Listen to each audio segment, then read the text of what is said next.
Hello and welcome to another episode. I'm called Adrian. In this one, I have a treat for you. Well, at least I believe it's a treat. Last night, I had the great pleasure once again of having a very long and in-depth conversation with Tom Barnett in Australia. And the subject of that discussion was health. Now, Tom's got some very good and interesting views on health, as do I. And I thought it would be a good idea for us to put our heads together and have a conversation about that. Now, as ever, the conversation took on a whole life of its own and went in some very interesting, insightful, and unusual discussions. And during the course of the discussion, we were both learning things from each other, which was really magical and very enjoyable. We covered a whole raft of subjects. Now, I'm not going to go into them all now, but just to give you a taster, we talked about the role your teeth play sitting on the electrical meridians and they act like circuit breakers. We talked about the role metals and metallic minerals have in disturbing the electrical field in your body. We talked about food. We talked about how food has changed the physiology, the work of Weston Price. And we talked about a whole host of other subjects in and around health, and really just how simple health is if you follow natural laws and the way nature works. And if you go against it, there is a very severe price to pay because we're simply not designed to do that. So if you want to listen to a very enjoyable and entertaining conversation, then I would suggest you find some time. It's a long listen. It's over an hour and a half we were talking. We had a little bit of a glitch with the Zoom call partway through, so we had to restart that when the connection got stuck, unusually. Because it's such a long listen, you might want to listen to it at 1.5 or 2 times speed, which is what I listen to a lot of videos at. In fact, I've done that so much in the last year that I find it a little unusual to listen to a conversation at normal speed now, which is interesting. Also, because it's a long one and the content suits, I'm putting it up as a podcast that you can download and have a listen to. And if you don't know now, if you go to the new website, fortheloveoftruth.co.uk/podcast, you'll find a list on there that you can then download and listen to at your leisure. And it's also worth signing up to the website if you haven't done so already, or at least bookmarking it. Then you can keep an eye on all the new content, because I do put content on there. In addition to the videos, there are also reference papers, books, articles, other resources to have a look at. So without further ado, and make yourselves comfortable, and I hope you enjoy this conversation as much as we did, and I am so looking forward to seeing you in the next video. Take care of yourselves. You're all amazing. Bye-bye. Buddy, hey, nice to see you. Yeah, you too. Yeah, it was a good chat last week, so happy to be back. Yeah, I appreciate that. Thank you. I thought what we'd do today is talk about health, because it seems to be a bit of a dark art, and it really doesn't have to be. It actually is pretty straightforward once you understand what questions to ask, what to look at. And really just kind of go from there. From my viewpoint, everything. Oh God, I sat on my leg for 10 minutes. Yeah, it's all cause and effect. So what people do is they look at the effect, which is the symptom, and they think that's the illness, and it's got nothing to do with the illness. It's what your body's trying to do to deal with the illness. If they simply step back and look at the causality of it, they're going to be in with a fighting chance. But of course, the medical industry don't want to do that because that's how they make the profit. Yeah, totally. It's a very upside down, back to front world, the health. It's so funny because I wrote, it's pretty much a health ebook. It's called The Common Sense Guide to Food. That was a few years ago. And I said in that there's like over 1 million books on diet and health alone. And like, how can you have 1 million different books with completely differing philosophies and guidelines and advice when it's something so simple? It's like, health is actually, and diet and nutrition is all very, very simple, but it's been turned into this back to front, upside down world to make and generate trillions of dollars and keep people chasing their tails. Pretty much, yeah. And in a really bad way. I feel terribly sorry, because when you start to, I had a long chat with a guy earlier on who has, what is it, non-Hodgkin's lymphoma. Super nice guy. And he's done quite well with the research he's done, but he just wanted to reach out and ask some questions. And in the space of an hour, he had a whole different view on things. And he was actually quite excited now, because I said to him, your body is trying to keep you alive and you should be so grateful for that. All you've got to do is work with it to find the cause. And funnily enough, actually, we were talking about teeth, which we'll get to. And I said, you haven't got a root canal at this position. He went, yeah. I said, okay, well, you might want to get that removed. Yeah. Yeah. Yeah, every meridian in the body runs through into the teeth, so it's very important to Yeah, root canals are that's another one of those things. It's just take your appendix out, take your tonsils out. Hey, get a root canal. Well, yeah, why would you leave something dead in your mouth? Yeah, I mean, it was funny the other day because I had a tooth pulled, and I said to the dentist, "Can I have that?" And she wasn't that keen on me having it. She said it was toxic waste, and I said, "Well, about 20 seconds ago, it wasn't particularly toxic because it was still in my head and I wasn't dead. yeah, So I'd like that." And then I pointed out that if you keep something that is someone's creation, it's actually theft if you don't have their permission. So I'll have that, because what I yeah. wanted to do was to pop out the filling and to look underneath because it had rotted under the filling and nowhere else. So even Mm. when they fill teeth, I think they go about it the entire wrong way as well. Yeah, that's an interesting one. We should, whenever you want, now or later, we should talk about teeth and fillings and dental procedures, because it's another back to front Yes. world. There's so many misconceptions and so many ways that can actually make you less healthy. Yeah. And the body can definitely heal cavities naturally. And funnily enough, I've actually just come across a dentist who concurs with that, which I was really surprised about. But he's like a private dentist. He's not in the mainstream part of dentistry, which makes sense. Yes. And so we can talk a bit about that as well. That would be good because I was studying recently a lot of the work by Dr. Jerry Tennant about voltages healing. Are you familiar with that? No. Okay, well, I'd like to talk about that because that's interesting. So he Mm. spent a long time studying Schauberger and a bunch of other guys, and he said that with all the research they've done, that the healthy cells in the body need a voltage of minus 25 millivolts to be healthy, and that if you get sick, you need to create new cells. And in fact, the only way you can to recover from anything is to be able to create new cells that work. And he said, so what happens is the body's voltage has to go up in that area to minus 50 millivolts, and you then need a supply of nutrients. So if you bang your thumb with a hammer, the first thing that happens is it hurts. The voltage then increases, and then the blood supply opens and trucks in all the nutrients. But if you can't get the voltage up and you haven't got the nutrients, it's never going to heal. So you end up with chronic inflammation. And he Mm-hmm. said also then if the voltage drops to minus 10 millivolts, minus 15, you start to feel tired. At minus 10, you get sick. At minus 5, the organs stop working properly. When you get to 0, because your body is basically, so you're an electrical being, as you know, Yeah. and you've got battery packs, which is the various muscle groups.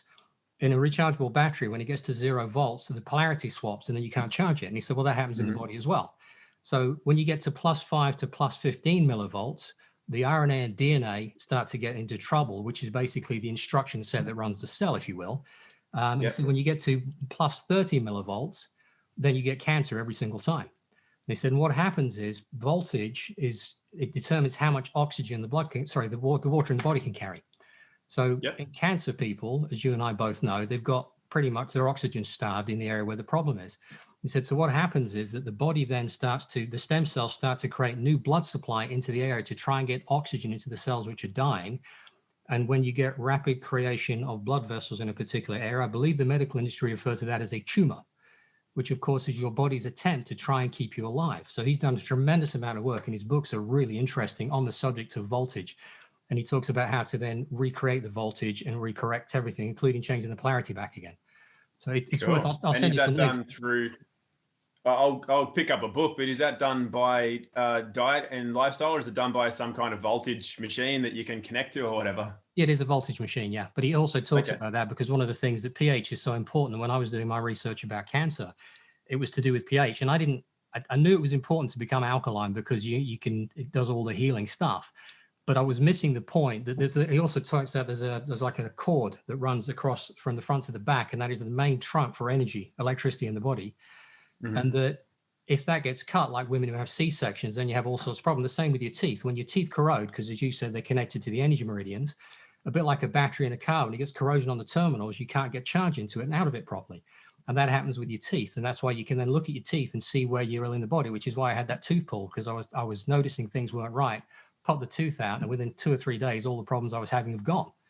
Mm-hmm. It's a really interesting study, and it ties in with so much other stuff, and it's well worth a look. I've actually written out to him to see if he'd come on the channel. He's not replied yet.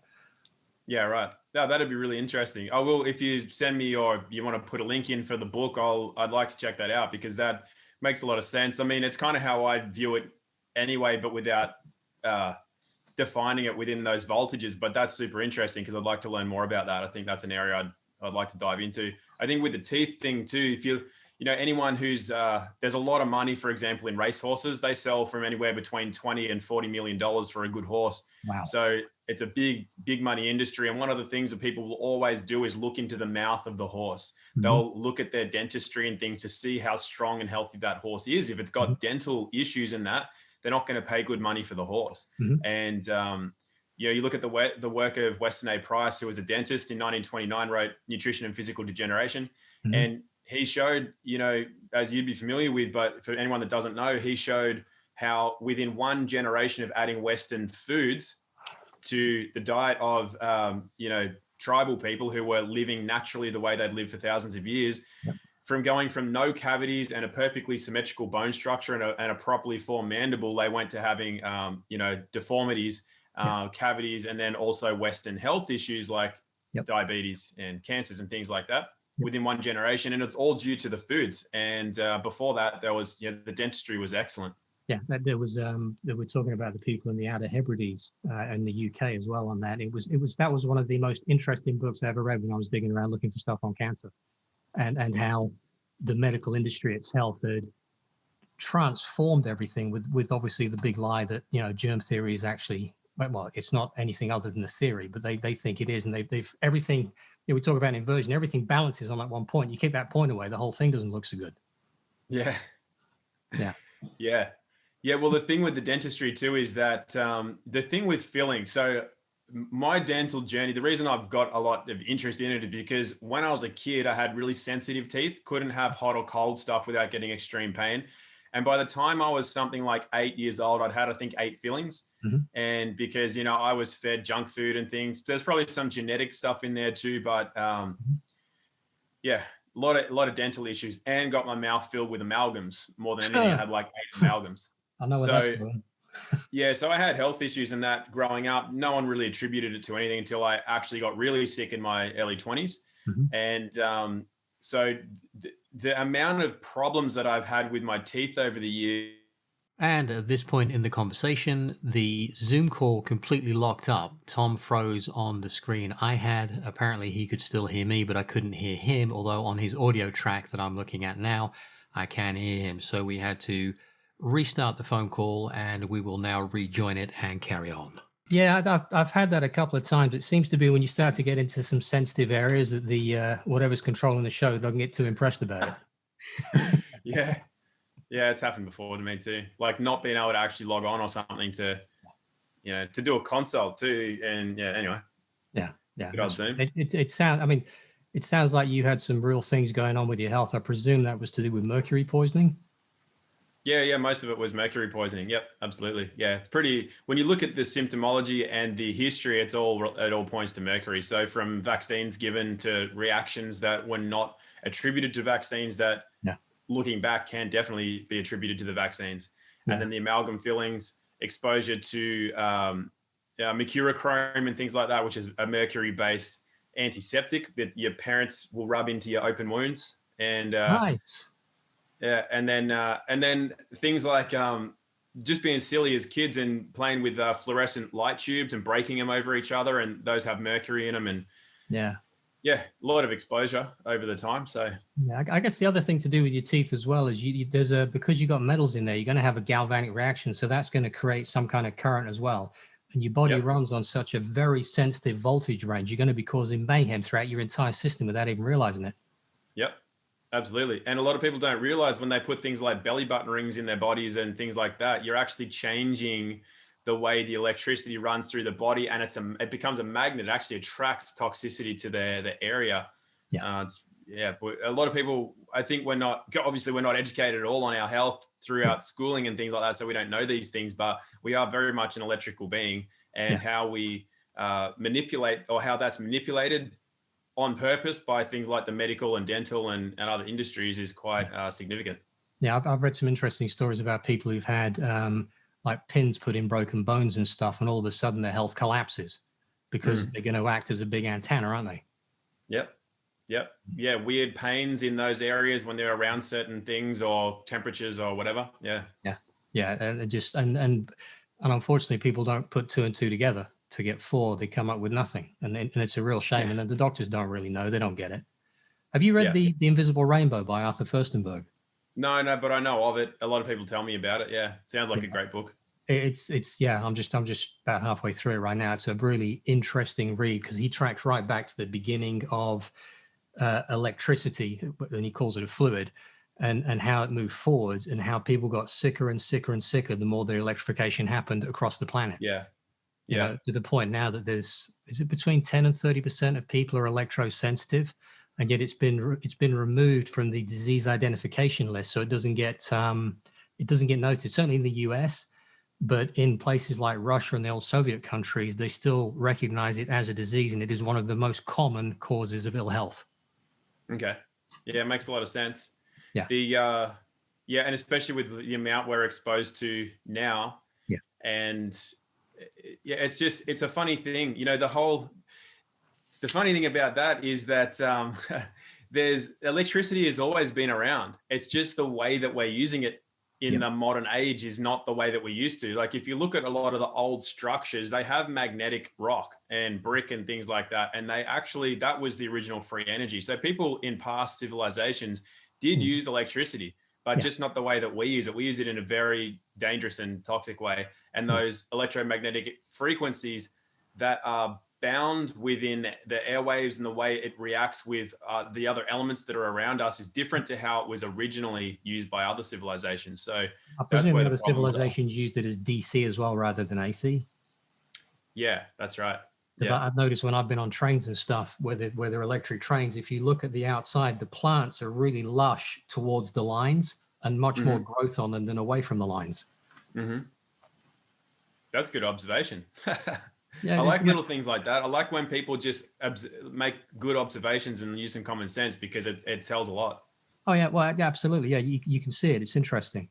If anyone hasn't read that book, I would recommend it. I did a video back in, I think it was April last year, where I read a 17-page summary out. I put it on as a podcast recently, and that gives you a kind of broad overview of the subject without getting too deep in. But it's an absolute eye opener. And actually, that was one of the reasons that really started to change my relationship with all this gear. I've been earthing and grounding for a long time, but I had no real kind of gut sensation of how bad this was. Have you ever been in a server room or a big server suite where there's like thousands and thousands of computers? No, I've seen them. I went into one, and I mean, it wasn't huge. It was maybe 300 or 400 feet long. I was in there maybe 4 or 5 minutes before I couldn't breathe. I couldn't speak. I had like static electricity. My skin was tingling like mad. My eyes were dry, like they were bulging out my head. And I had to go and do a job. And I was in there probably 12 minutes. And it took me about 3 days to get better. Really? Yeah, it was awful. Yeah, I've never been in anything like it because you're literally surrounded by all this stuff pumping out energy. And not a good place to be. Do they have workers in there all the time? Are they surrounded by it all the time? They don't go in there too often. I was speaking to one of the guys. He said, we have to go in and out. And I said, well, you need to watch yourself. And you hear about people getting sick all the time. And again, they say, well, yeah, it's in this industry, it's in that industry. It's because they're completely surrounded by it and they don't realize. Yeah, well, the interesting thing about the amount of sensitivity to electromagnetic frequencies usually has a lot to do with the amount of metallic minerals that are in the body. Yep. So those are any kind of heavy metals and toxic minerals. So the more loaded with that you are, the more you'll be an antenna for or be susceptible to the negative effects of electromagnetic frequencies. Absolutely. That's probably why they're very keen to keep putting those things inside as many people as they can, because a sick individual that doesn't live very long, that's suffering, isn't really capable of much analytical, critical thought to work out what the game is. Yep. Which is why I suspect we die so young, because I think we should be living for hundreds, if not thousands of years, if we could create an environment that was free from toxicity, because our bodies just self-regenerate constantly.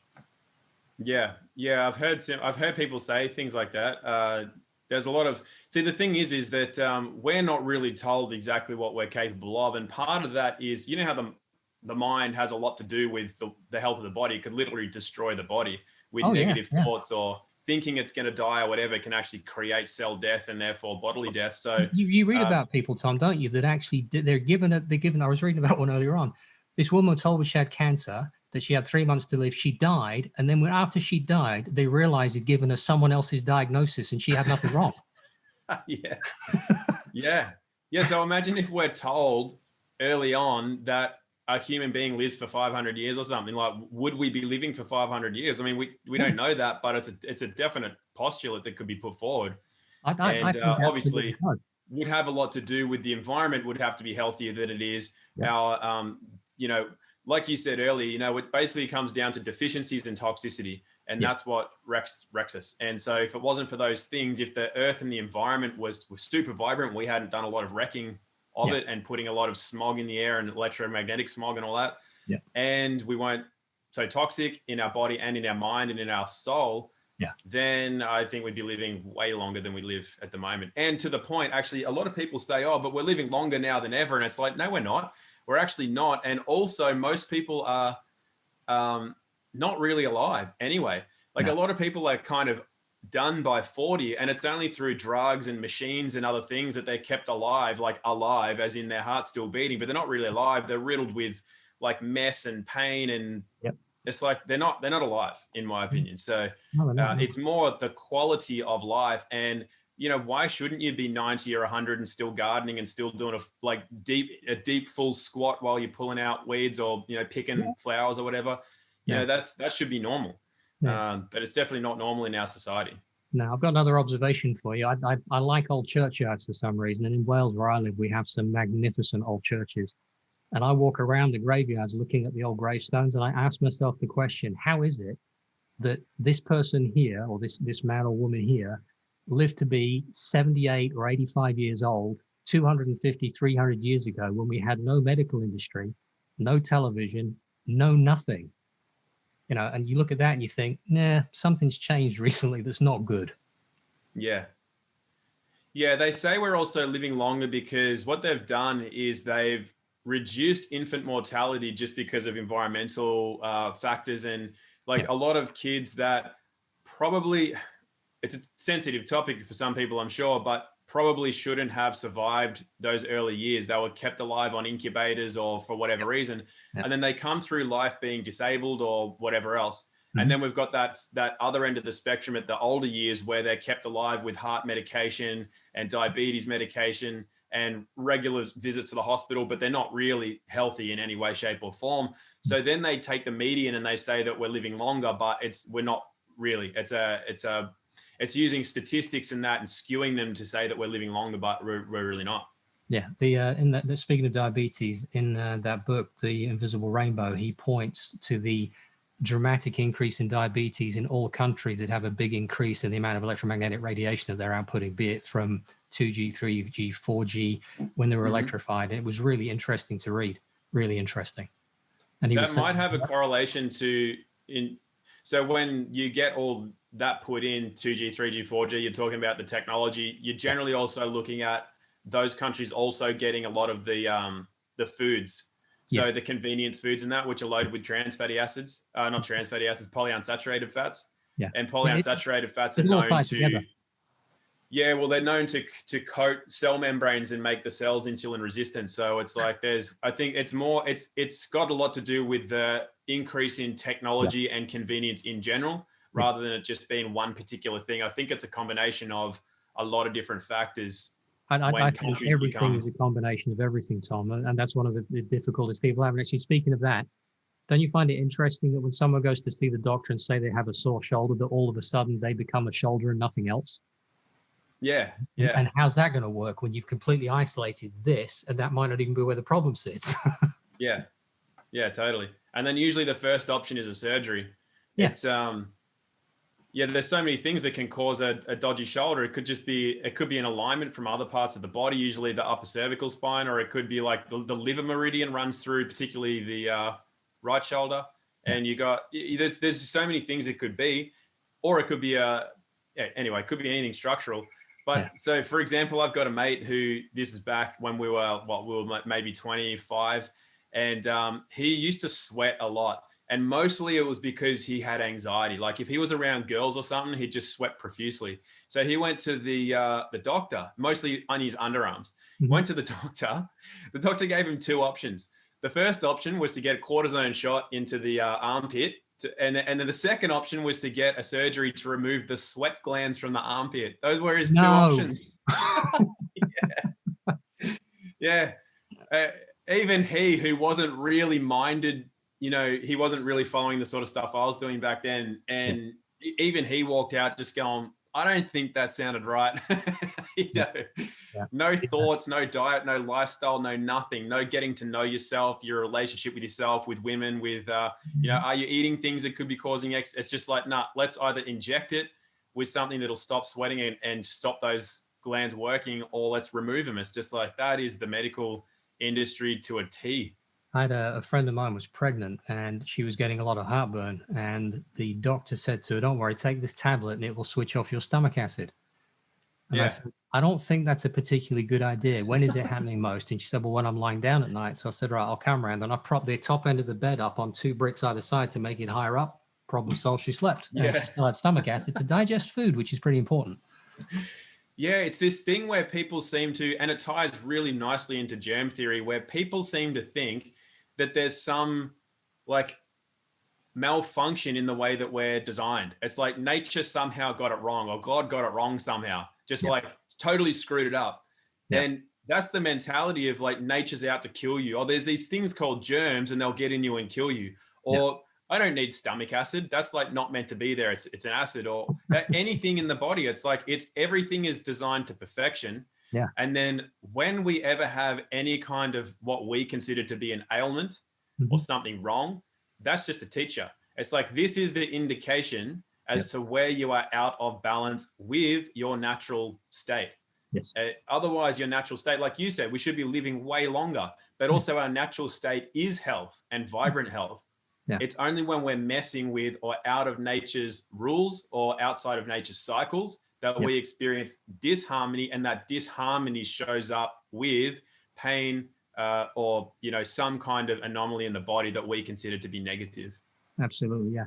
There was one thing I did want you to cover as well, which was your thoughts on why you can't catch a virus, because that video was just awesome, but some people won't have seen it. Could you summarize that in a nutshell for us? Yeah, okay, yeah. So to summarize it, a virus is not a living organism. So everything that is named a pathogen is generally living. So a bacteria, a parasite, a protozoan, a fungus, they're all living. They all have a nucleus. They're all alive. They have an like a digestive system, a nervous system to a degree, even if it's rudimentary. And a virus, though, is not a living organism. It has no elements of being alive, such as having a nervous system, an excretory or a digestive system, a nucleus, a cell nucleus. It's not any of that. It's a DNA. Like it's basically like a bit of DNA surrounded with a bit of fat. That's pretty much what it is. It doesn't even have a nucleus. Cellular debris, then, isn't it? Pardon? It'd be cellular debris then, pretty much. It is, yeah, and that's the thing. So it's not an organism, but what it does is it is debris. That's what they've named a virus, is what they can pick up as debris from a cell. So what really happens is a cell self-creates its own cleaning mechanism.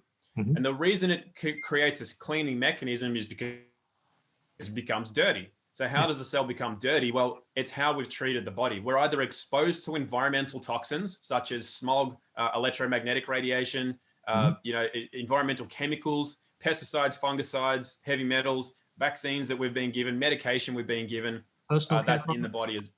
Pardon? Personal care products.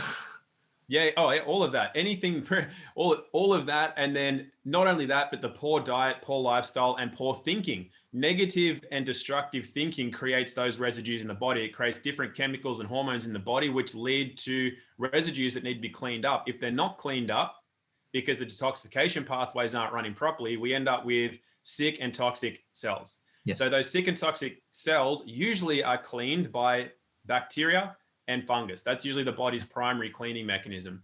Those are like janitors. Aren't funguses and yeasts and molds derivations of the same thing through pleomorphism, as they call it, where they can change form to suit? They can change, yeah. It's part of the cleanup. They can change, but they're the primary cleaning mechanism. So depending on the job that needs doing, pleomorphism is where they may change form in order to carry out a certain function. Yeah. So the thing is, though, that they're living. Same with parasites, they're living. Now, if they're cleaning out, imagine like, this is my room that I'm in. Imagine it's so filthy with mold and just gunk and toxic waste everywhere. Yeah. And I come in and I'm alive. And I start scrubbing it and I'm trying to clean it out. And there's so much gunk and other stuff now filling the air and going in my mouth and my eyes that I die because I'm a living organism. It's too toxic and I die. Well, I can't do the job. I can't clean this room anymore. Yes. So a virus, being non-living, therefore cannot die, is literally just a solvent. It's something that the body is creating. The cell is creating like a soap, and then it excretes these particles, which have done the job of cleaning. And then that's it. That's what they call a virus, but it's not alive, therefore can't die.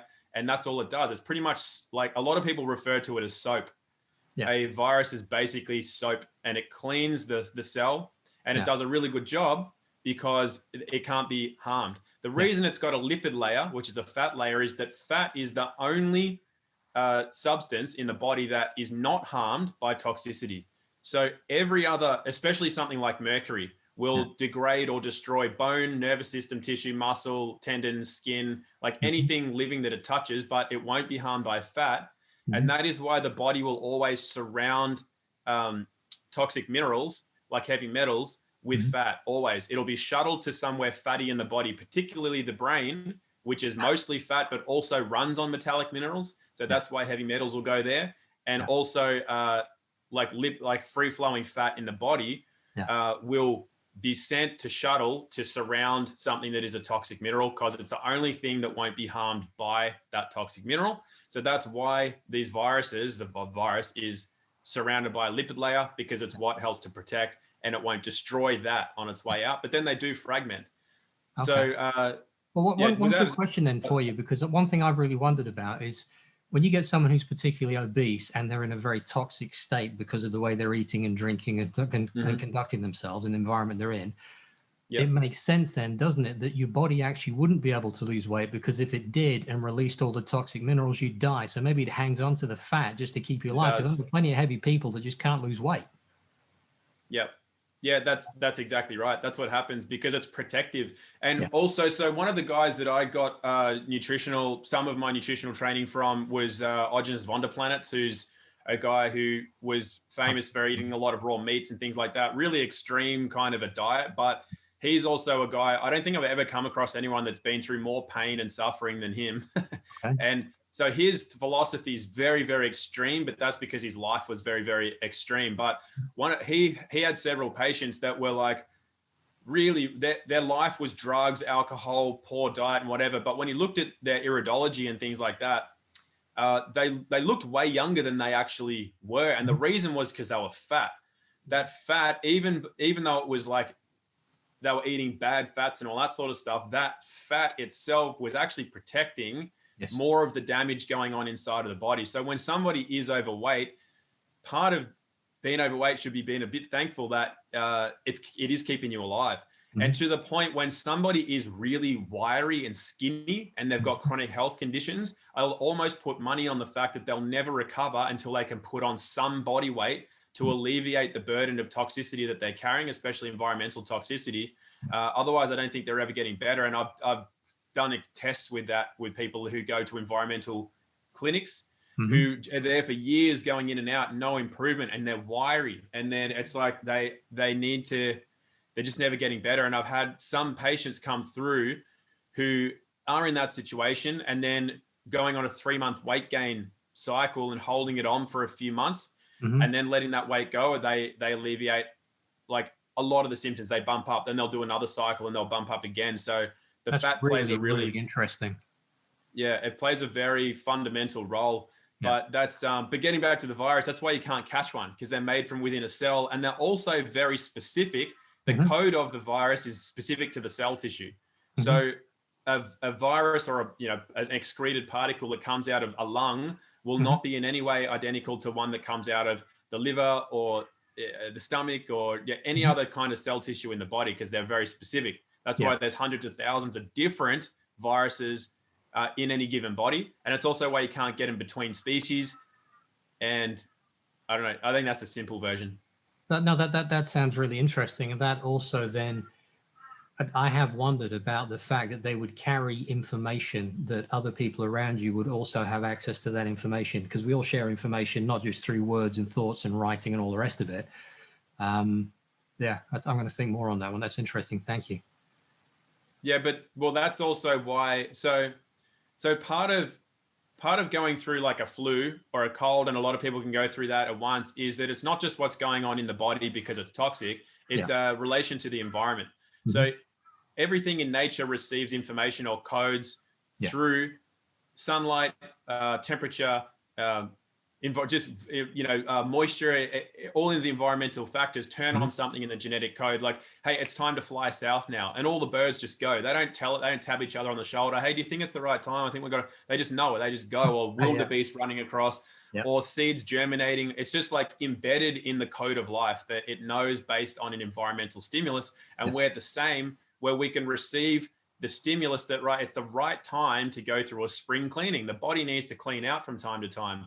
Hey, everyone's getting the cold, but you're not catching it from other people. And you know that because everyone's been in a workplace or a party or a family, and one or two people will get a cold, but then other people won't. It's not contagious, although the bacterial element is actually contagious, but the bacterial element will only have the effect of a detoxification of a cold or whatever, if the body needs cleaning out. You can take in the bacteria because it is contagious, but if your throat doesn't need a clean out, or your lungs or whatever, your nasal passages don't need a clean out, you won't be producing the mucus or get the cough or the snotty nose or whatever, because you don't need the clean.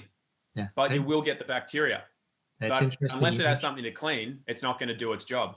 Yeah. So that's why it can appear to be like a transference of a virus, because the flu season, for example, but that's literally it's the time of year when everyone that is sick and toxic goes through a cleaning, and that's all it is. The reason that people can die from a flu is because they're so toxic. Yeah. It's like that the excretions from the cell's so weak that it can collapse the cell and cause cell death.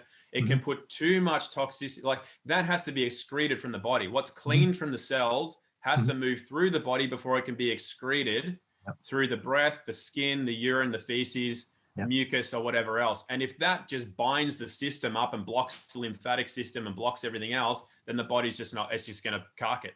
Yeah. So only a weak and toxic person will die from a flu. Yeah. A healthy person either won't get a flu ever, or they certainly won't die from it. So when we look at these deaths and people will say, oh, we must wear masks to protect other people, it's like, no, those people should not be Muppets and put, toxic everything into their bodies and just think that their convenient lifestyles are the way to go, and nature somehow made mistakes and I don't have to follow. I said it in my first video, nature doesn't care what you believe. No. So if you live outside of nature's laws, you're going to get spanked. And if you die, it's your own fault. It sounds harsh, but that's just how it is. And if you live within nature's bounds, it looks after you very well. Yeah, I'll do a couple of quick stories for people listening as well. When I decided to completely change my lifestyle and my diet, and this was probably going on about 30 years ago now, 28, 30 years ago, which is the last time I ever saw a medical practitioner and the last time I've ever been particularly sick, funnily enough. Not that there's any correlation. I used to suffer terribly with sinus trouble. I had a lot of sinus pain, a lot of blockage, and I was on planes 2 and 3 times a week back then when I was working hard and doing the corporate shit that I thought was relevant and acquiring all sorts of nonsense that I didn't like. And I actually worked something out from that, which is, I think it was called status, isn't it? Which is buying shit you don't want with money you've not got to impress people you don't even like. I got up one morning, I decided, well, I'll go vegan for a bit and see how that goes. You can do anything for a little bit and see how you go. And I started to lose weight. The acne problems I'd had for literally a decade started to clear up. And I got up one morning and I sneezed and I thought that was weird. And this kind of brown liquor just kept dripping out my nose. So I sat over the toilet.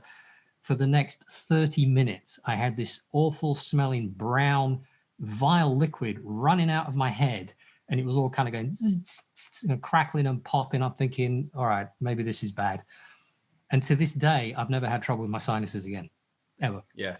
So that was one, and that was your body. When you start to get when you're taking less toxins in than you can push out, your body can then start to push more and more stuff out.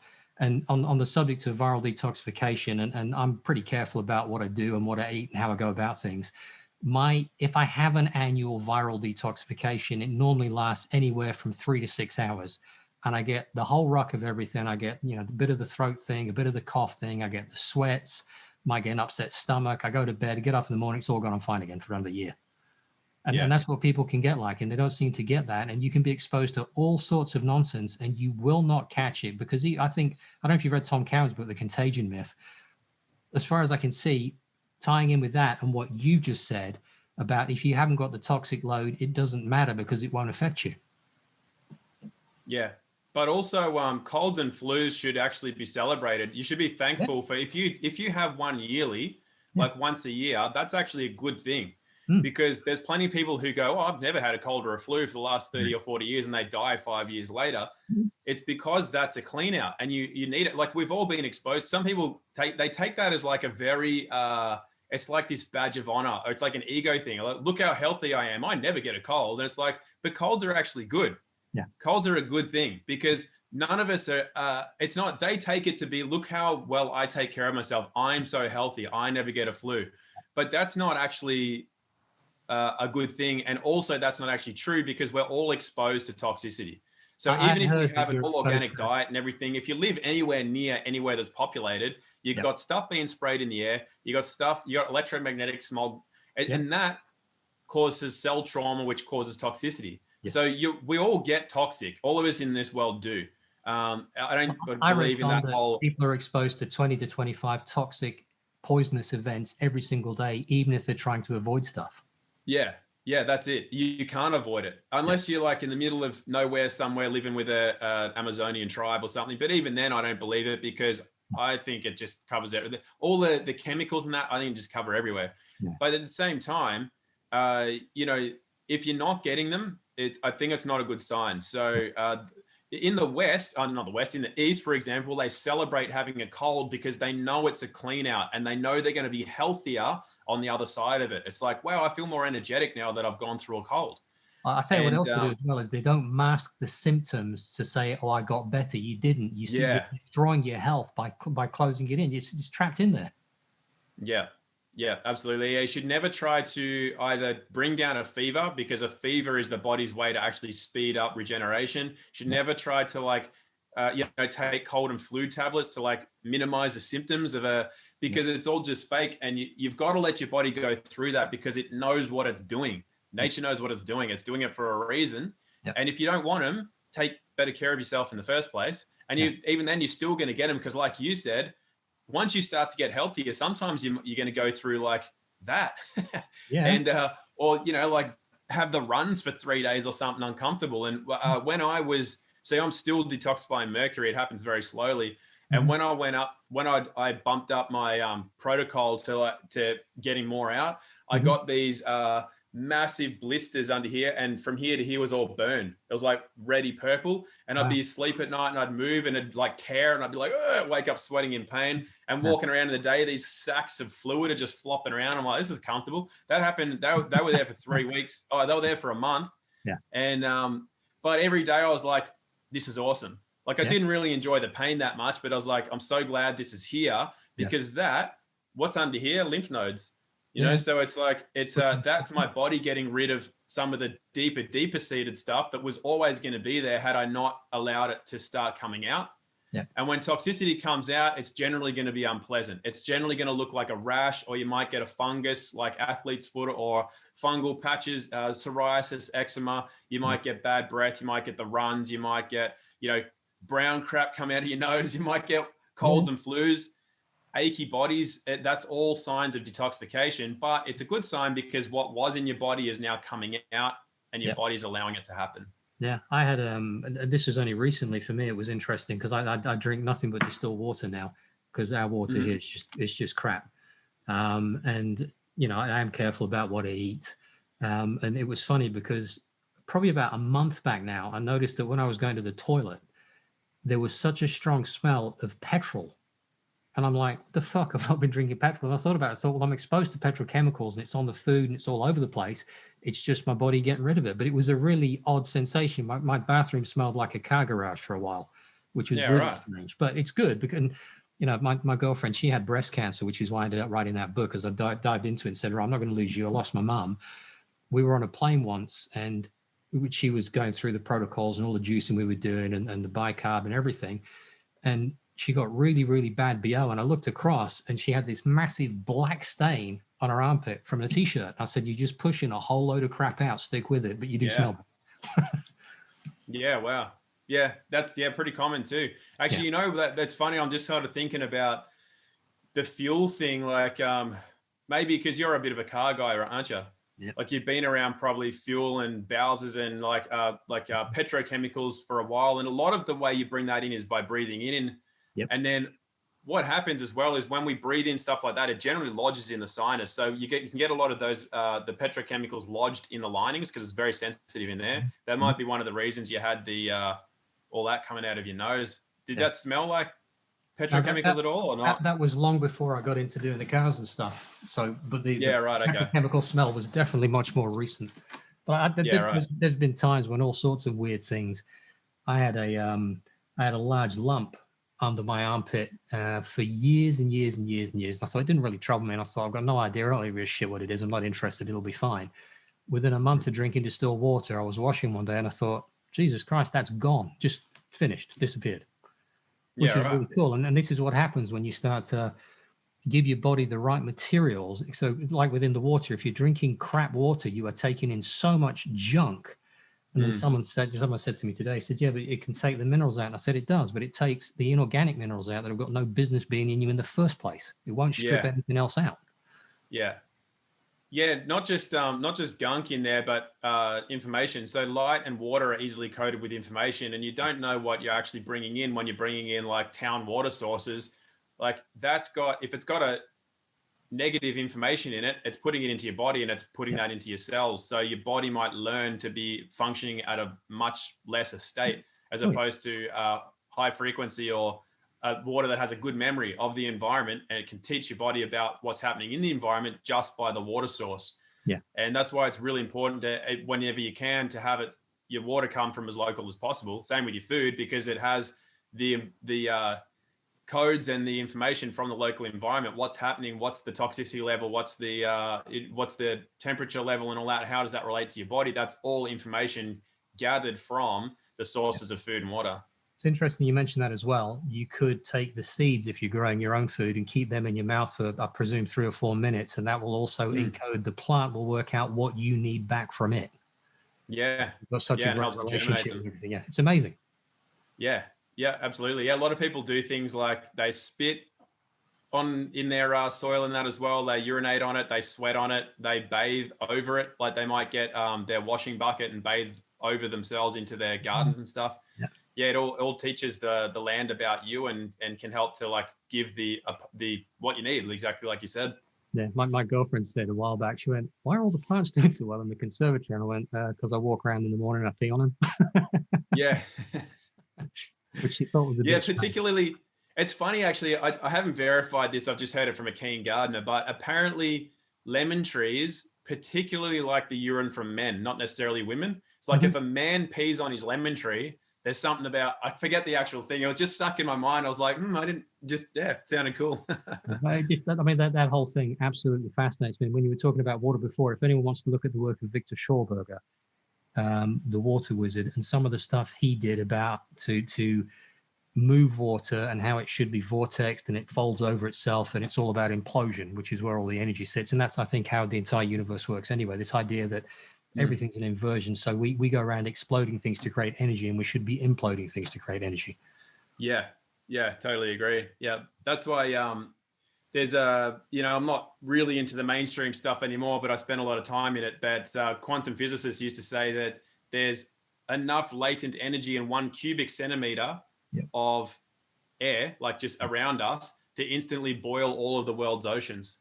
And the mind can't really wrap around that unless you start looking into the ideas of implosions and inversions and the way that can ripple out into reality. It's almost like going out of it and back in. As opposed to, we think there can't be enough energy in there to explode and boil. like, you know how long it takes to boil even a thing of water on a stove. Like, how much energy must there be in that tiny amount of air, 1 cubic centimeter, to boil all of the world's oceans instantly, not just heat them up, but instantly boil them. Yeah. That could only happen through the implosion. Absolutely. I was speaking to someone because years ago I used to mess around with these things and put a current through water to separate the hydrogen and oxygen out, because then you could use the hydrogen as an accelerant to make your car get better miles per gallon, better power, not to run off particularly. And I was telling the guy, and I said, you do know there's about 22,000 liters of hydrogen and oxygen in a liter of water, don't you? And it's stored really perfectly and it's all nice and inert and safe. And he had no conception. He said, I can't wrap my head around that. And I said, well, and I drew it out. And he was like, Jesus Christ. I went, yeah. I said, this is what everything's about. And no one's noticed it because it's right in front of them.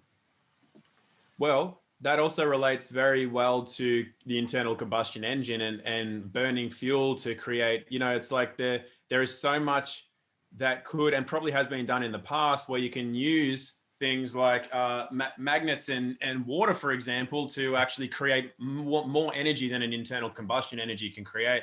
Yeah. And not even have to have all the moving parts. You never have to service the car, for example. Like, everything that's in our society and system is all built on just things breaking and replacing, constant cycle of more money, more buying, more consumerism, and more burning of energy. But it doesn't and it's funny because you look at what happens to humans, and humans burn their energy out. It's like the same process of the way we're living is affecting us, whereas it could be much more harmonious. And that goes back to what you were saying before about, hey, could we live a lot longer? Well, yeah, because we could really be creating a lot more of our own energy rather than having the burning style of living. Well, another clue for people: if you watch nature, which is where everything lives and where everything is, and I know it's not particularly to do with health, but in nature, the propeller, the sycamore seed, is used to decelerate. So why do we use propellers to push? We shouldn't be using them for that. It doesn't make any sense, and yet we do, because we pervert against nature and then wonder why it doesn't work. It takes way more energy. Yeah. Yep. Absolutely. Everything we're pushing against things. Yeah. So we're stronger when we pull. I can deadlift much more than I can bench press. Always have been able to. Mm-hmm. Yep. Interesting. On the subject of we talked about hydration. We've touched on harmony and balance, and I think that's something that we should be seeking more of in our lives, because that is then how you express health, and then everything reflects back as well. So looking for ways to have more of a harmonic relationship with everything and looking for an easier path with everything. I was talking to someone today and I said, please don't take this the wrong way, but you always go looking for the conflict as the way to resolve this, instead of going with a view to, how do I love my way through this?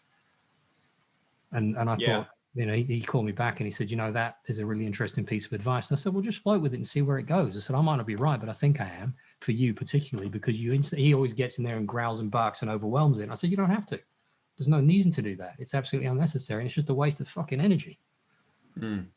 Yeah, it's also, that relates to the way that the medical model has like a war mentality. It's like, we've got to kill this and we've got to do that, and like got to fight this, fight germs, fight this, fight that. And it's like a real war mentality, which anytime there's war, there's attrition.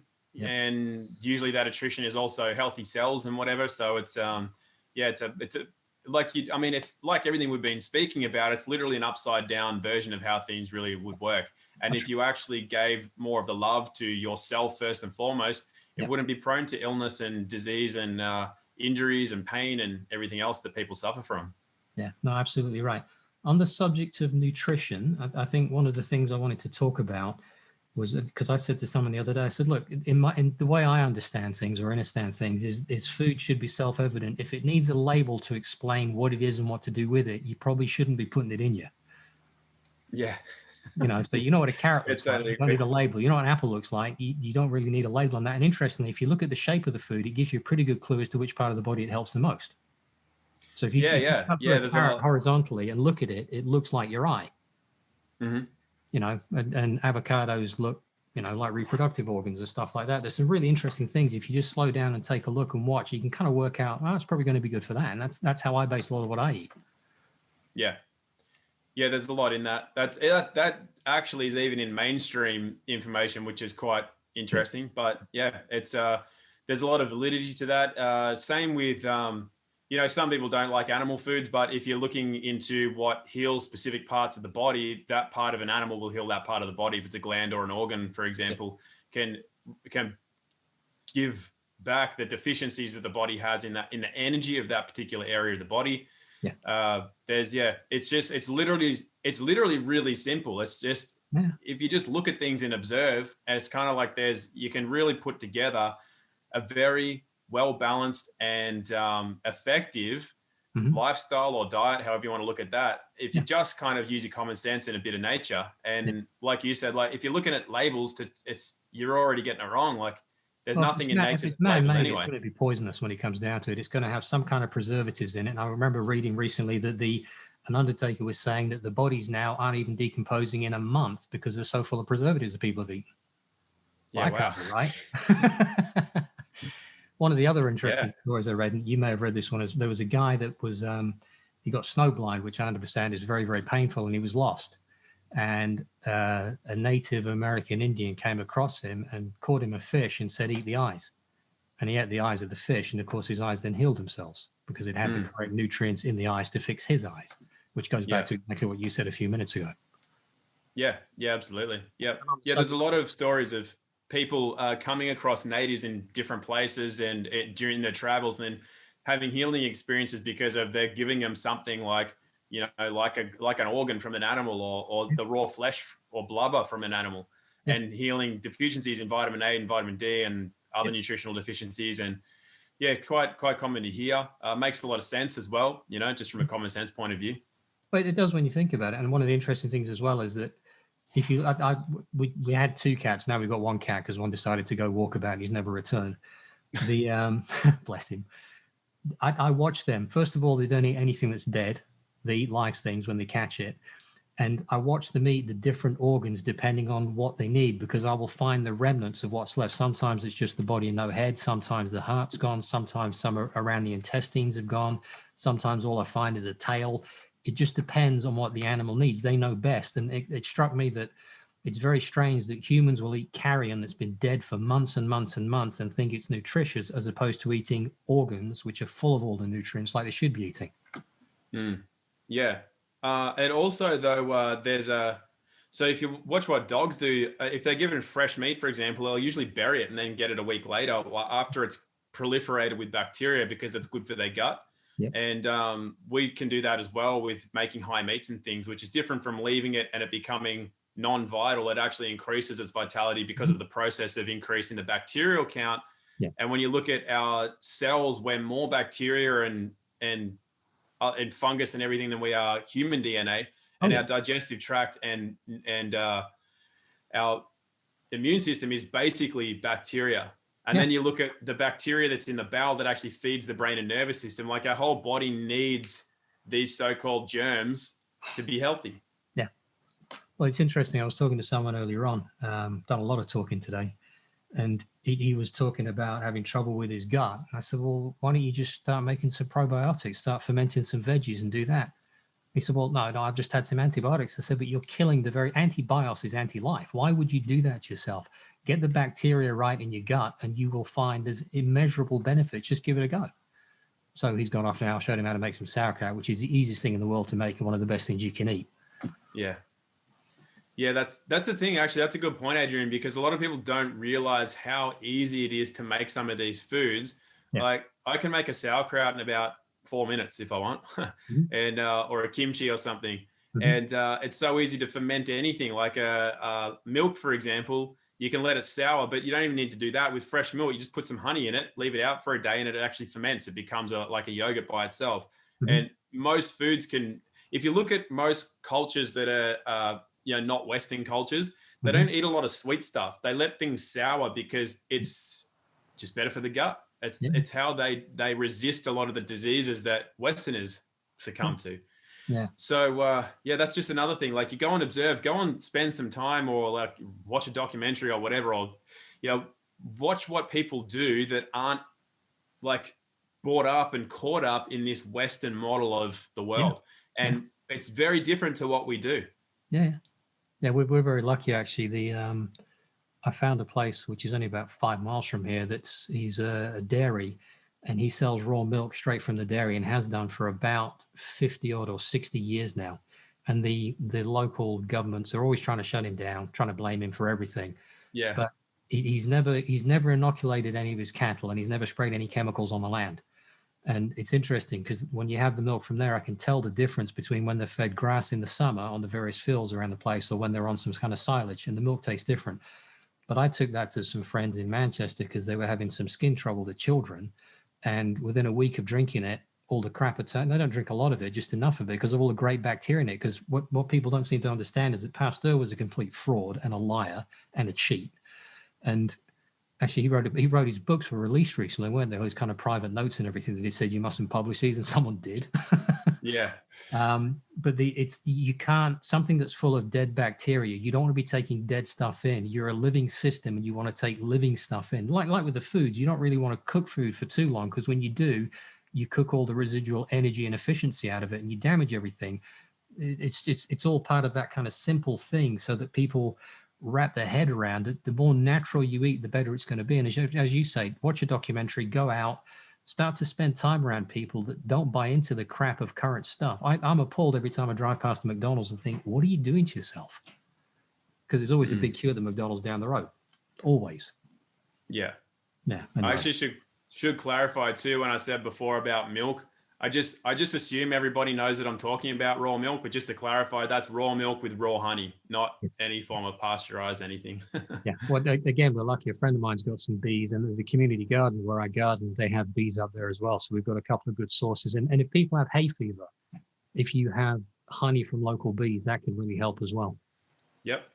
Yeah. Yeah. Well, that's the thing. Anything living, anything that's high in enzymes, high in nutrients, high in energetics, high in bacteria, it all helps the body. So, it's like when people say, oh, well, I won't eat raw eggs or raw meat or anything because I'm scared of salmonella or E. coli. It's like those things, if you're deficient, you'll have problems. Those things are meant to be in your body, just in the right balance. And if you don't get them, they're not feeding your brain and nervous system. You're going to have all sorts of problems. Yeah. So, and you can't get sick from it. For anyone that doesn't know, nature is always getting it right, and it gave us a nose for a reason. And if we smell something that's just go, whoa, Jesus, that's not right, then probably it's not right, because the bacteria is proliferated to a stage where it's going to be too hard for the body to handle. You're probably going to get, upsets from that. Yeah. But if it has no odor, or it only has a slight odor, then that bacterial level is fine for the body. Yeah. When you cook a food, and like you said, you cook the nutrients out and the energetics, bacterial levels can reach 50 to up to 80 times higher than raw food before it'll release a putrid odor. So you could be eating a food that has 30, 40, or 50 times the amount of bacterial proliferation than a raw food, but you won't smell it. That's why when people get food poisoning, it is always from cooked or undercooked or recooked foods. It's not from a pure raw food, because it's basically impossible for that to happen. Unless the food is a sick and weak food. So you've got raw eggs or something from a battery farm, then you could probably get sick from it, but not from a healthy animal, because the cells are healthy. Yeah. And remembering that it's a sick and toxic cell that will create a virus, it's also a sick and toxic cell that will carry disease, because it's weak and it needs more bacteria, it needs viruses, it needs pathogenic, if you want to call it that, species of anything to help break it down or try to repair it. And that's what you're taking in. That's what will make you ill, is the toxicity, not the bacteria per se. That's right. We're very lucky as well. There's a guy up the road, he's got probably 200 chickens that live in the woods behind his house, and he gets battery ones in and saves them, because every once in a while the eggs, they're more of a pale yellow. And if anyone out there hasn't had eggs from a chicken that's been living as it should on the ground, foraging for its own food, and eat the kind of things it should be eating, they are such a dark orange. It's unbelievable. You first open them, wow. And that's how they used to look when I was a kid. Yeah. And it's how they should look. So anything like that. One of the other things I'd suggest people look at as well, it's something I do, and I don't know what your feelings on it are, but bicarb soda is a pretty good thing to have as well, to help maintain and modify your pH. And certainly it's a good performance enhancer as well. Yeah, for me, it just depends on the individual. It's like same with supplements, same with anything. It's like, if you can get your diet and everything up here, to me, all those things are detrimental. But if your diet and everything's down here, all that stuff's like super, you should go for it, because your body's you're not going to be able to achieve that without it. But when you can get everything optimal, then that stuff, because it's not as natural as the food that does it better, then it's So it's a sliding scale. That's why I don't say like anything, any health protocol that anyone comes up with, I never say no, that's not right, because it is right for some people and it's not right for others. So then I always recommend it. Funnily enough, going back to the dentistry, when to heal a cavity, for example, just requires not having. It requires getting enough nutrients in and not having anything that obviously will destroy enamel or decay a tooth. And then they will actually heal. A cavity will heal by itself, to the point I've got a massive one in the back here. And that was from years and years ago when I was going through a lot of issues and hadn't had the diet, properly dialed in, had a big filling in there. And then the filling fell out.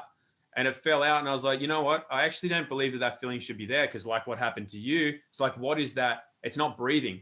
And a lot of people don't realize that the brain carries a lot of the toxicity in the body. Again, it carries it because it's one of the fattiest areas of the body. And so its toxicity is shuttled there. And so when the brain detoxifies, it usually detoxifies through the mouth and the teeth and the gums. The teeth are actually a detoxification channel as well. And that's why you can get plaques and all that. That's not really the way dentists tell you it forms. It's actually a detoxification. That's a protective thing. Well, there's a pump system in your teeth, isn't there? It's what, sorry? There's a pump system in your teeth. A dentine pump, I think they call it. Yep. Yeah.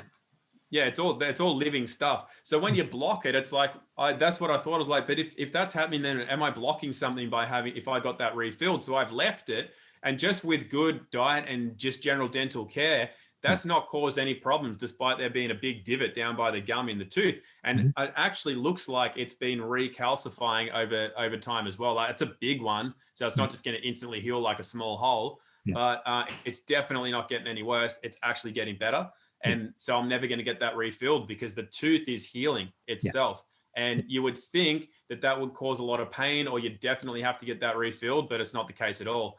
So when somebody's got, some dental issues, I do recommend that they always swish their mouth with bicarb in water to alkalinize that whole area. And if they've had like something like lemon, a lot of good recipes might have lemon in it, but that's actually can be a bit detrimental to teeth, especially if they're sensitive or weak.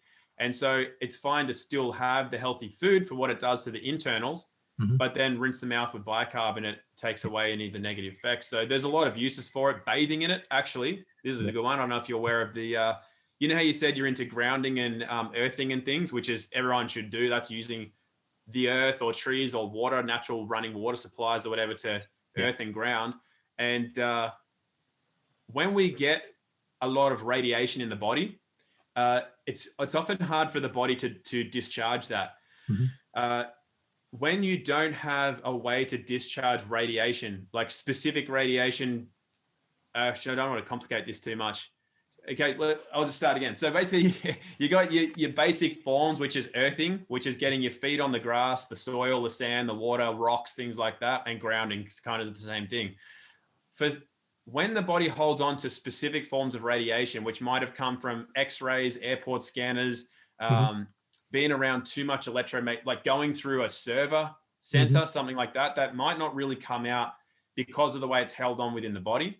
If you bathe in equal amounts of Epsom salts and bicarb, it actually helps to the body expel radiation.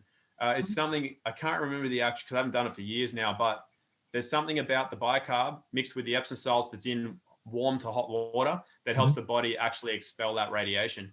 They're called radiation baths. I think you put borax in there as well. I shouldn't have even brought this up because I don't even know the full recipe, but hopefully that's like, you can look that up, do more research, but that's a specific bath for discharging radiation. That's really interesting. On the subject of, you mentioned Epsom salts, which are magnesium. The magnesium is one of the most untalked about things that is involved in hundreds and hundreds of reactions in your body. And if you're short on magnesium, you can have all sorts of health issues without realizing it. And that for me, when I worked out that actually magnesium oil was the way to go, because magnesium orally for me certainly acts really well as a laxative.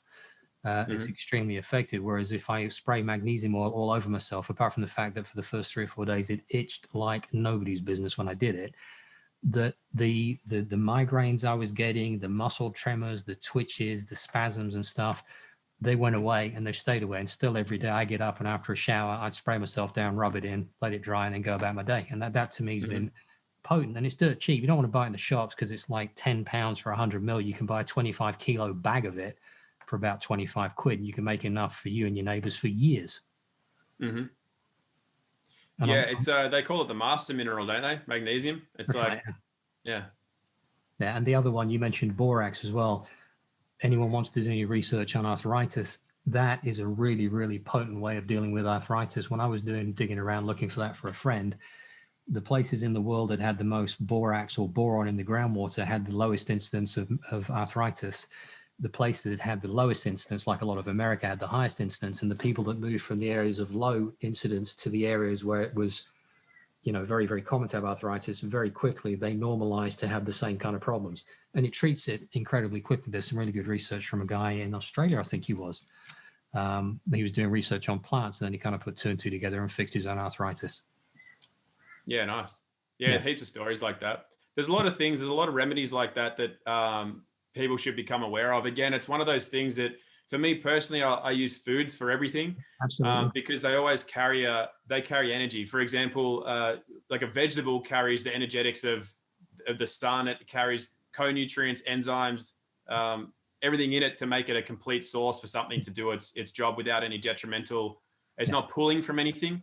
Yeah. Whereas something that's more inert, like bicarb or borax or DMSO or anything like that, it's not. I mean, I know they come from natural sources, but they're not like a food. It doesn't have the same effect. But it doesn't mean I don't recommend them. Like I said before, I think people should seek out all of these different remedies, because most people, if they're honest with themselves, and for people I've dealt with, which is a lot, not many people are willing to do what it takes to get it all from food. So that's why these things most definitely have a place, because they do have such a powerful effect.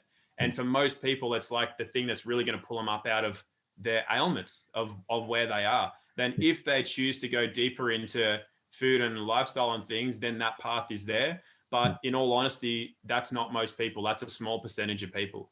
So for everyone else, that's why I recommend, most of these either protocols or products or anything that's not a pharmaceutical, basically. Yeah, really.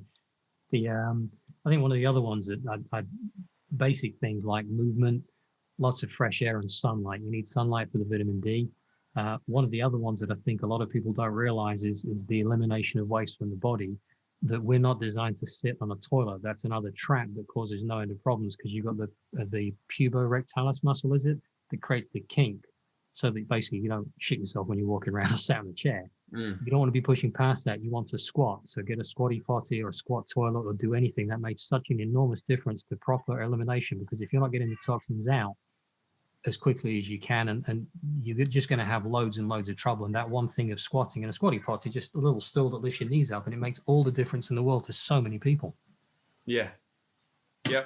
Some of these they seem so minor and that couldn't make much difference, but it does. It's a lot of these little things that make the biggest differences. Something I actually neglect to tell people a lot, because it's kind of like, how you go into something for a while and you just assume everybody knows. You forget to mention it to people. I'm like, I haven't even been telling people that for the last however long, and that's such a simple thing but makes such a huge difference. Like for me, I'm lucky I live on a place that's got a bit of land, so most of the time I just go and poo out in the garden, so you're in a full squat anyway, so it's the best way. And that only came to me because I go camping sometimes, not as much anymore since I bought a motorhome, but I do that and I think that was so much better. And then I can create that at home by spending £7 or £8 and buying a plastic stool that kind of sits under the bowl, and you just push it out and kick your legs up, and it's fine.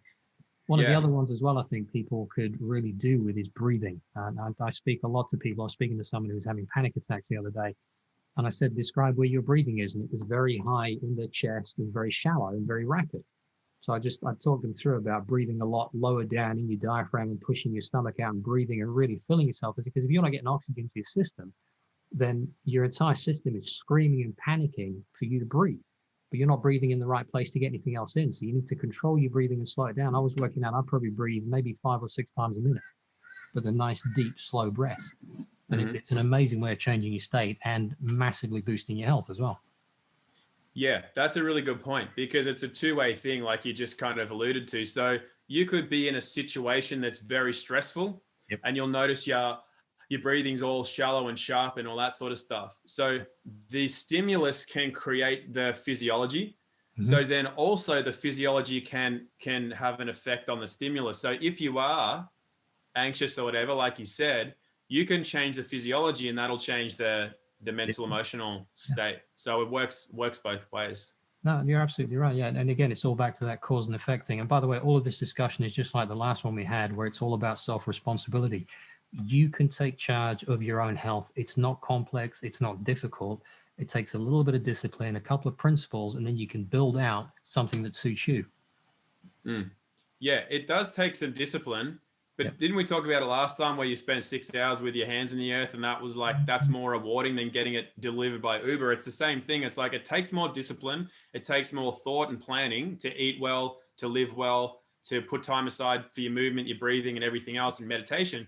But the rewards are so great because you are tapping into the essence of what you are and who you are. And you just, but nothing comes for free and easy and things. Like the amount of people these days who are getting into the whole, the quantum meta theta stuff and just going, oh, I'm just downloading everything instantly. And I'm just going to and they love movies like that one where that guy takes the pill thing and he's got all these powers now. It's got Bradley Cooper in it. And they love that idea. It's because they're lazy. Yes.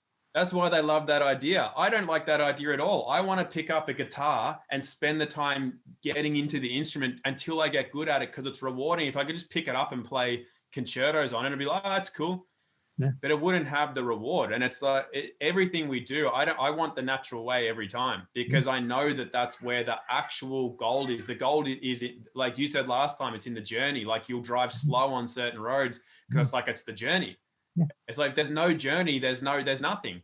I don't want instant everything. I want the process, because I learn more about myself and I connect more to a higher source through that than I will having something instantly come to me all the time.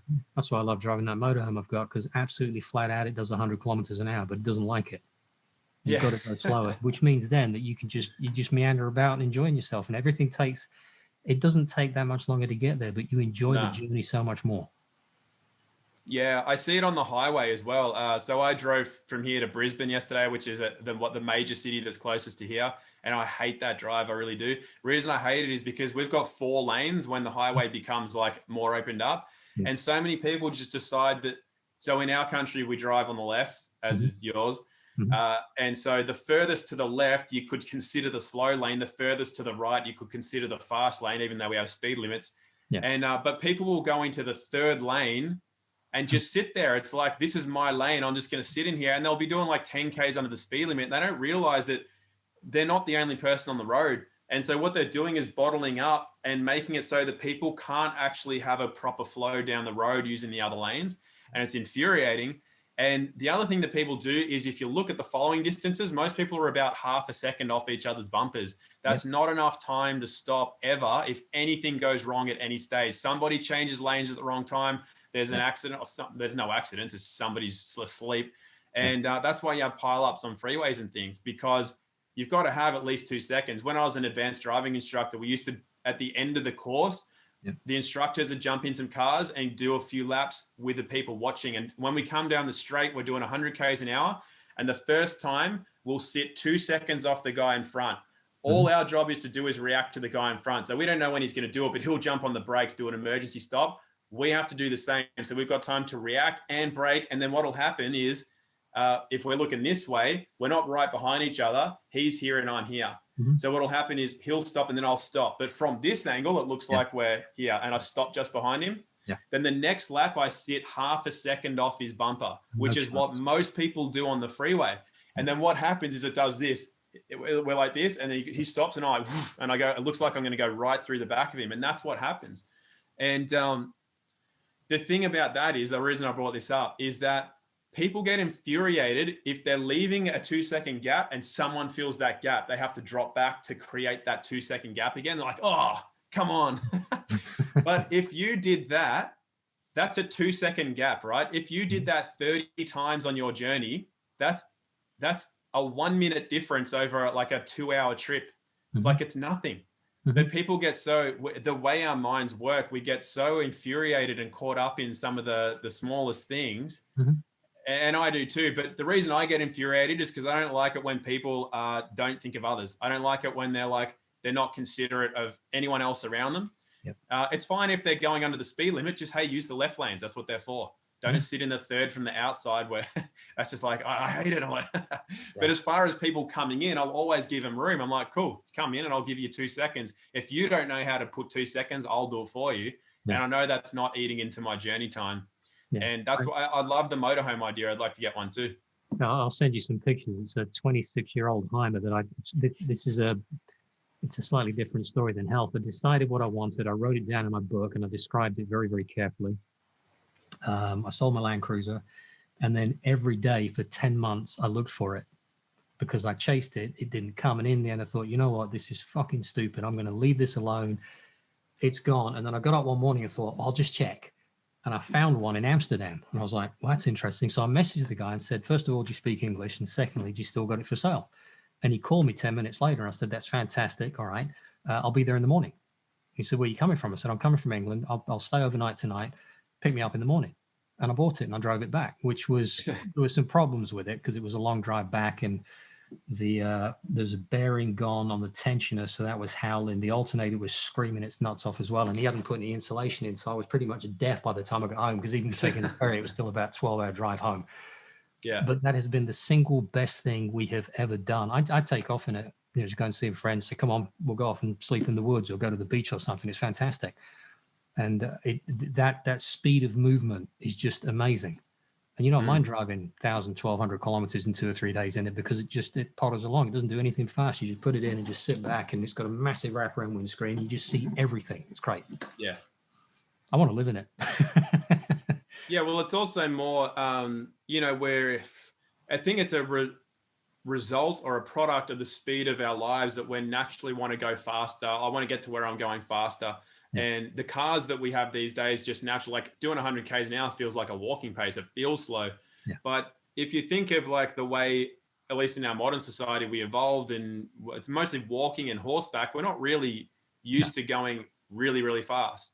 And I think going fast has a problem, Tom. Sorry for over talking to you, because you're going across the telluric current and all the different kind of lines on the earth, and you're going too fast through them. And that has to have an impact on your body. It was never designed to go that fast. Yeah, absolutely. Yeah. I mean, I still think that people can move really fast at times. Like I think that there's always been these underground tunnels that connect, because I talk to the indigenous people in our country, and if they like you, they'll tell you some of their stories and that. And they were trading with people from China and Egypt and that like tens of thousands of years ago. I'm like, well, how is that possible? And there's these underground, apparently never seen them, but this is a lot of cultures tell this. The underground networks, and then you go, well, how does that happen? Because of the distance, and like they must travel at supersonic speeds somehow. So there's these magnetic things and whatever. I have no idea how it works. I think it'd be to do with magnetism as well. Yeah. So so I think at certain stages we have, but I agree that's traveling on a natural energetic current at the same time. It's not traveling across on the surface level and not.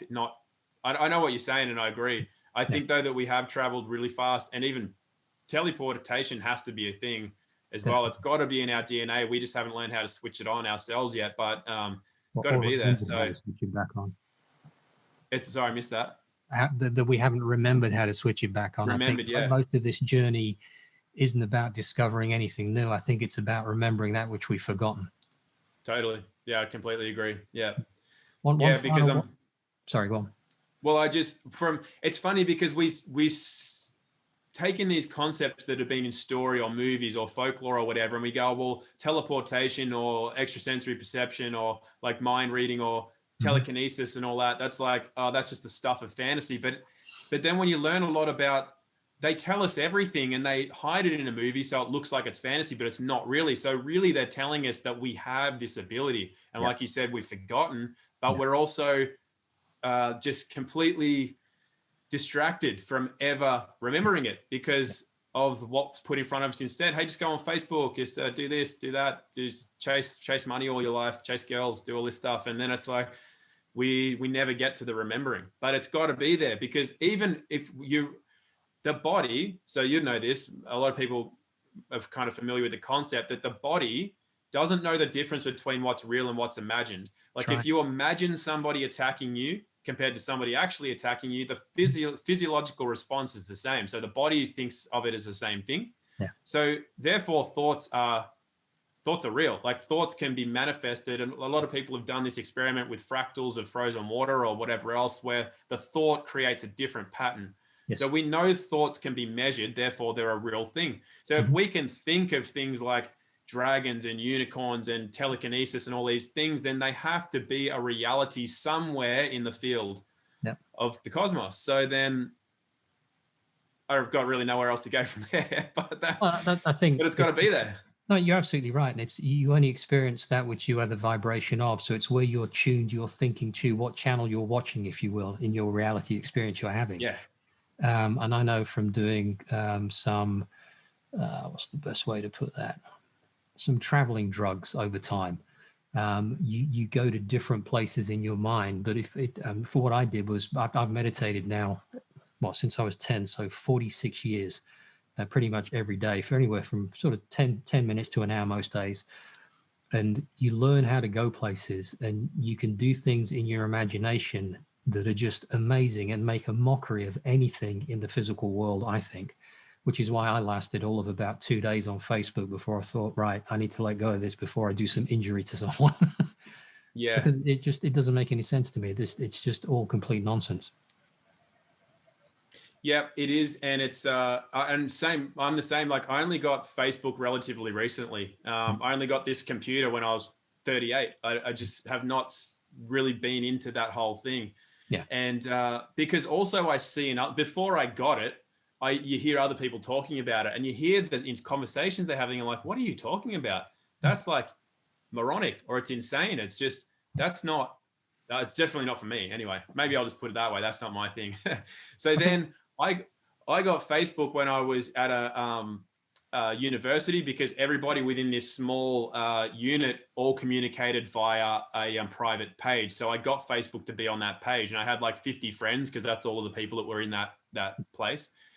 And then wasn't long after that, I had a few more friends, just because of like standard friends. I went to another college, so I did music at one and film at another. Mm-hmm. And that's all I had Facebook for, was simply because people, when they were organizing something, it all happened through group chats on Messenger. So got to kind of have Facebook. Didn't engage in it, didn't post anything or look at news feeds or anything like that. Just used it for that. And then, so then I posted that video because I couldn't figure out how to put it on this, into the Messenger thing. I'll just put it on there. And then I went from having like 120 friends to 5,000 and like all that. Yeah. And Facebook became a thing that I actually use to do live streams, but I still don't look at it. I still don't go and scroll like people scroll through Facebook. I still don't use it. I just use it to live stream. And then I feel bad because I don't even look at the comments or whatever, but I can't. It's like, if you look on your thing, there's so many notifications. It's like, you'd have to be a full-time Facebooker to do that. So that's why I repost it on YouTube, and then I'll actually go through some of the comments and reply if it's a question or whatever on there. But Facebook, I've actually got literally nothing to do with, because other than live streaming. Yeah. It's funny, just stepping back a little bit to the point you made about how thoughts are real, that if anyone doesn't think that's true, if you're in your car and you're doing above the speed limit and you see flashing lights and hear a police siren, that will have a physical reaction in your body, I guarantee it. And yet it's only a thought. Or if you watch a movie and something bad happens and you physically jump and recoil, you are having a physical response to what you're thinking about. And people shouldn't underestimate the power of the thought, which is why all this brainwashing on the television works so damn well right now, because it's just getting into people's minds. Yeah. Yeah. And it's a weird thing when you're out of it, because like from when I started living on my own, first of all, I couldn't afford a TV, but it wasn't long after that I just lost interest in it altogether when I was like 19, and never had a TV since then. And the amount of stuff that people always say this to me, they go, well, how do you play drums and guitar and piano when you surf and you're good at this or that? And I just go, well, I don't have a TV. I don't use Facebook. I don't like that. We've all got the same 24 hours in a day. And instead of doing those sorts of things, I learn stuff. Yeah, It's true. just, it's not that I'm great at anything or I'm like a great learner faster than other people or whatever. It's just that I haven't had a TV since I was 19 and I didn't get a computer till I was 38. So And that's you how I can can take do care like, of it, like we talked about in the last video. I'm gonna do one quick question for you, and then I'm gonna ask you if there's anything else you want to add.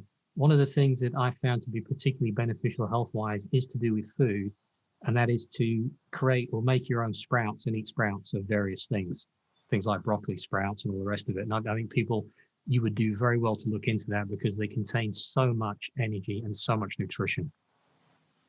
yeah, a lot of people juice their sprouts and things as well. It's quite high in it's basically like a mineral supplement. You do a bit of juicing with that and some greens, and you got a really high quality mineral supplement. Oh, and one thing actually on the subject of minerals, in Dr. Jerry Tennant's books, he said that the very best way he's found to find out if someone is deficient in a mineral is to put some on their tongue. And if it tastes Mm, anything other than unpleasant, they're deficient in it, which of course is your body signaling that you should be taking it in. yeah, yeah, yeah. They use that mineral test for a few different things. They use that in doctor surgeries. Actually, oh, is it doctor surgeries or no? Maybe not. But they use it in a lot of natural health Yeah. clinics and stuff. They'll do those mineral tests. Yeah. Yeah, because you need them as well. And the final one, is there anything that you think we haven't covered? And we've covered a lot like we did last time. Anything you'd like to add, anything you want to finish with?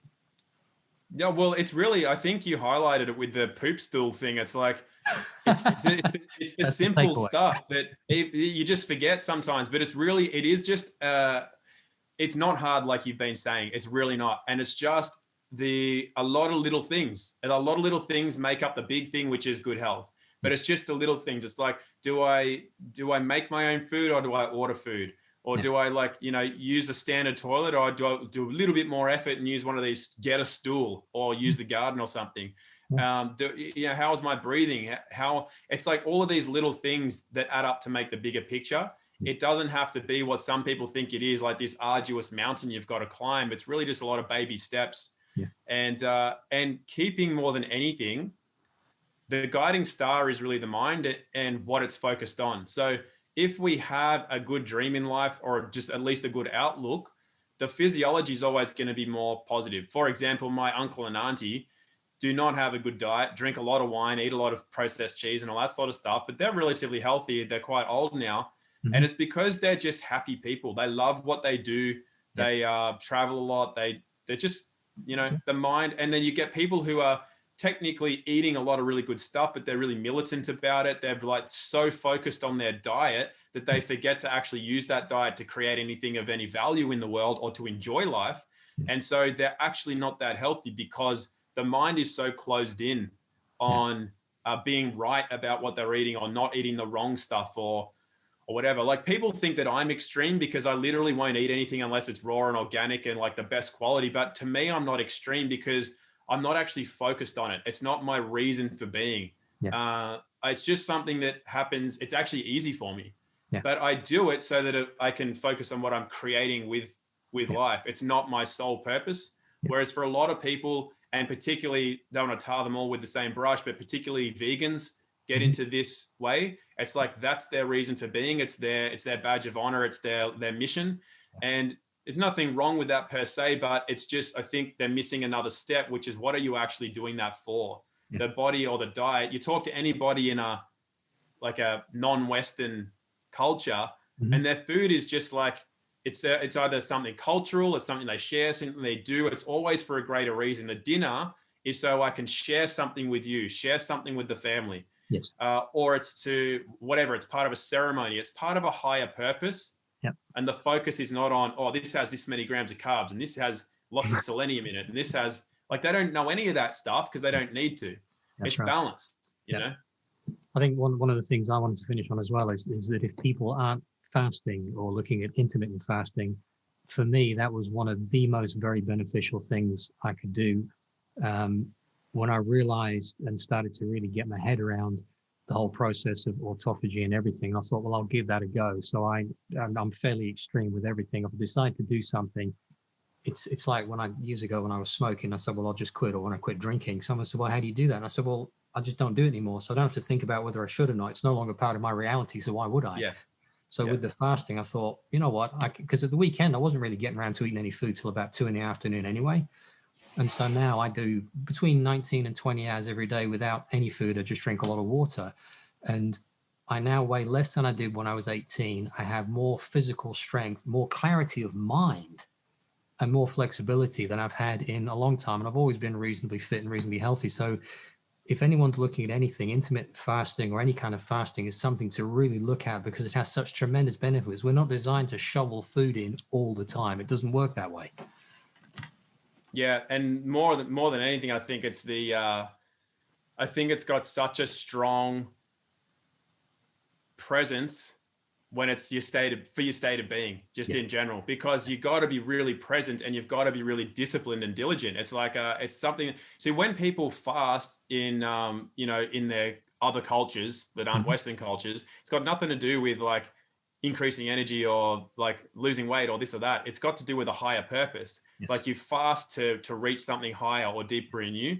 It's got more of a spiritual significance.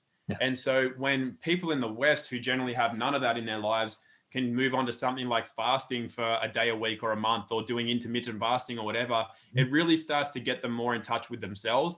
The health benefits, they're there. But I think for a typical Westerner, that's probably the primary benefit. There are times when fasting's not advisable when somebody's got certain conditions, but for most people, just in general, that's definitely something that they should be looking into because it does pull them out of that matrix way of living, which we're programmed with, which is what you were talking about. The way we eat is very programmed. Yeah, and the clarity of mind, I find, unlike today, I didn't actually get around to getting breakfast until about 4:30 in the afternoon because I was busy. My new mixing deck arrived, and I thought I want to get into that. And it's not that I'm consciously avoiding the food. I just don't think about it. And one of the other benefits, other than the spiritual thing you were talking about, which is really good, is that you've got so much more time because you're not messing around having to make and prepare and tidy up. And I don't get around to making food till mid-afternoon. And then I eat again probably about 7:30, 8 o'clock at night, and I'm done. And it's great. I've got all this extra time, but I've got so much more energy and I've got so much more clarity in my meditations as well. They just feel like there's less distractions, and it's been amazing, really. Yeah, and anytime that you would do a like if you were doing something cultural with another culture, they would fast before they do full meditations or ceremonies or whatever because of the clarity of mind and body and spirit that happens as a result. Yeah, cool, brilliant. Well, Tom, that's been absolutely awesome and another really interesting discussion again. And yeah, it was good. I learned quite a bit. So thanks for the chat. Well, no, likewise, I really did too. And I'll send you, probably not tonight because I'll get some sleep in a minute, but I'll send you the stuff on Jerry Tennant across and links to some books and everything. It will add some more pieces to the puzzle, definitely. Yeah, I'm really keen to learn about that. So yeah, thanks for that as well. Look after yourself, brother, and keep doing what you do. Yeah, thanks, you too. Thanks, Adrian. Yeah, cheers, pal. Bye-bye. See ya. Bye-bye.